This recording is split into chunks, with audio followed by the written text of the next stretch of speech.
വായനാ ദിനത്തിൽ വായനശാല തുറക്കാത്തതിൽ യൂത്ത് കോൺഗ്രസ് പ്രതിഷേധം സംഘടിപ്പിച്ചു.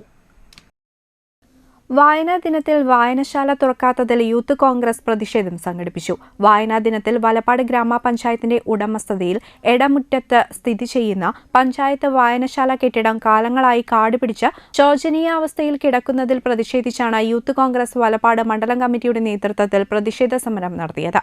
PN പണിക്കരുടെ ചിത്രത്തിൽ പുഷ്പാർച്ചന നടത്തി പുസ്തകം വായിച്ചുകൊണ്ടാണ് യൂത്ത് കോൺഗ്രസ് പ്രതിഷേധ സമരം സംഘടിപ്പിച്ചത്.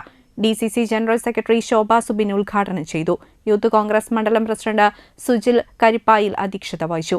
മണ്ഡലം വൈസ് പ്രസിഡന്റ് നൌഷാദ് ഇബ്രാഹിം, സുമേഷ് പാനാട്ടിൽ, ഗ്രാമപഞ്ചായത്ത് മെമ്പർമാരായ അജ്മൽ ഷെരീഫ്, വൈശാഖ് വേണുഗോപാൽ, അഭിലാഷ് തേവർക്കാട്ടിൽ, MM ഇക്ബാല, സജിത്രയൻ തയ്യൽ, ശ്യാം ചന്ദ്രൻ നെടിയിരുപ്പിൽ, ഡേവിസ് വാഴിപ്പിള്ളി, ശരത് KH, വിപിൻ നമ്പുള്ളിക്കര, വിനീത് പയ്യാറ എന്നിവർ പങ്കെടുത്ത് സംസാരിച്ചു.